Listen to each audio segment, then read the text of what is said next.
আসসালামু আলাইকুম প্রিয় দর্শক। আজকে শাওয়ার মিক্সারটি এই বাথরুমে স্থাপন করব এবং এই শাওয়ার মিক্সারটি স্থাপন করার প্রক্রিয়া আপনাদের সাথে শেয়ার করব।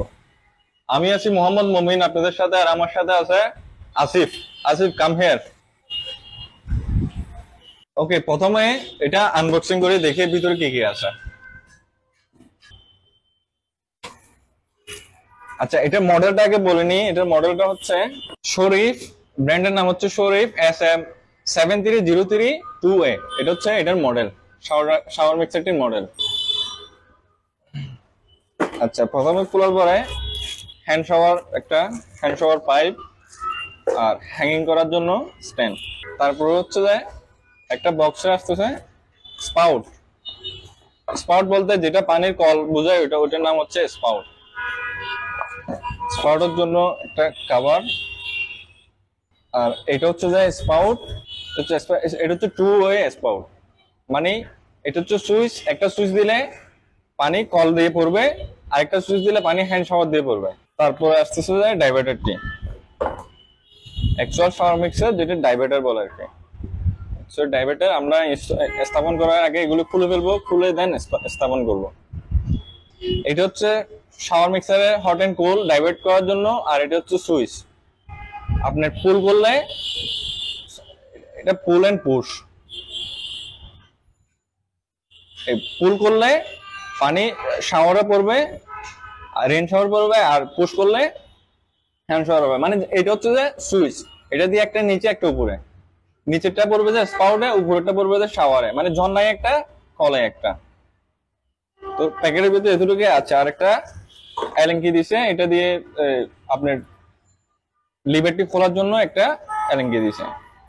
ওকে, আমরা এখন এখানে লিভারটি আর সিপি কভারটি খুলে ফেলবো। খুলে দেন এখানে মেইন সকেট লাগাবো। আপনি পিপিআর এর জন্য মেইন সকেট লাগিয়ে পিপিআর এ কনভার্ট করব।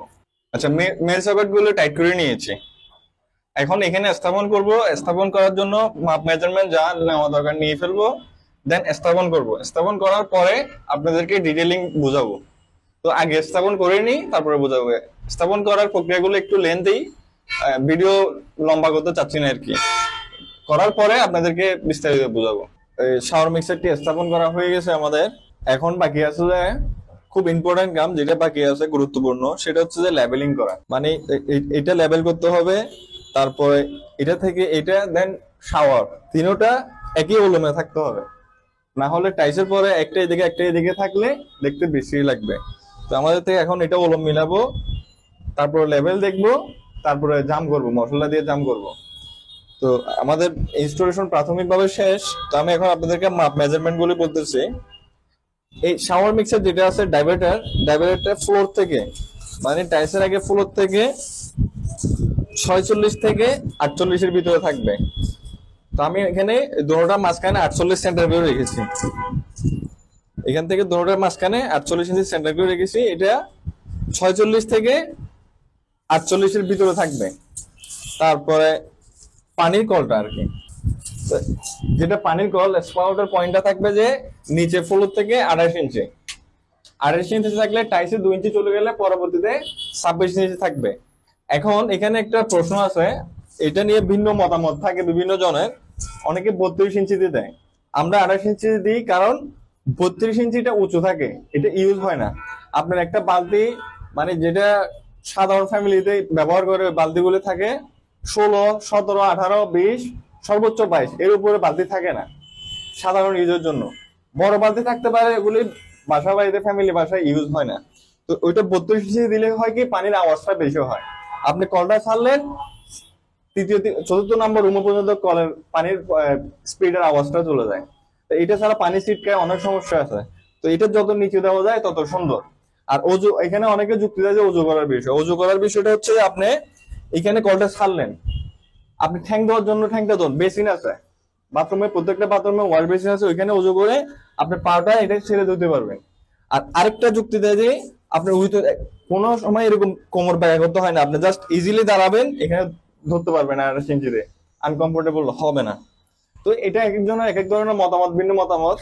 তবে আমার মতে 28 ইঞ্চি বা 26 ইঞ্চি থাকাটাই বেটার। আচ্ছা, এরপরে হচ্ছে যে ঝর্ণার পয়েন্টটা, যেটি শাওয়ারের পয়েন্ট হচ্ছে যে সিলিং থেকে 3 ইঞ্চি নিচে রেখেছে, মানে 3 ইঞ্চি বাদ দিয়ে তারপরে পয়েন্টটা রেখেছে। আর এখানে দেখতে পাচ্ছেন এটা বাম পাশে যে লাইনটা গেছে এটা হচ্ছে মেইন গিজারের লাইন, মানে গরম পানিটা এদিক দিয়ে আসবে, তারপরে শাওয়ারে ঢুকবে, আরেকটা হচ্ছে যে এদিকে ওয়াশ বেসিনে চলে যাবে। তো এটা আমি এখানে দিছি কারণ এটা এদিকে এনে কোনো লাভ নেই, আর যত পারবেন কাছাকাছি আনবেন। এখানে অনেক বড় করে, অনেক বড় করলে হবে কি আপনার এই পাইপটা এদিকে চলে আসবে। তো আমি ব্যতীত যে কোনো একটা মানুষ এসে এখানে পাইপ আছে বলতে পারবে না, তখন হবে কি ড্রিল করে দেবে, ড্রিল করলে পাইপ লিক হবে বা বিভিন্ন সমস্যা। এটা যত পারবেন কমপ্লিট করে ফেলবেন। তো এখন আমাদের কাজ বাকি আছে যে জাম করা, প্রথমে ওলম করা, লেভেলিং করা, তারপরে জাম করা। আর মোটামুটি হয়ে গেছে এখনকার মতন কাজ। তো এটাই, ভিডিওটি ভালো লাগলে একটি লাইক দিবেন, আর এই ধরনের ভিডিও পেতে আমাদের চ্যানেলটি সাবস্ক্রাইব করে আমাদের পাশে থাকবেন। আর আপনার মতামতটি অবশ্যই কমেন্ট করে জানাবেন। আপনাদের বিভিন্ন মতামত থাকতে পারে, সেটা কমেন্ট করে জানাবেন। আপনাদের কমেন্ট করলে আমরা বুঝতে পারি। আজকের মতো এতটুকুই ছিল, আবারও দেখা হচ্ছে নতুন কোনো ভিডিও নিয়ে। সে পর্যন্ত সবাই ভালো থাকবেন, সুস্থ থাকবেন। আসসালামু আলাইকুম।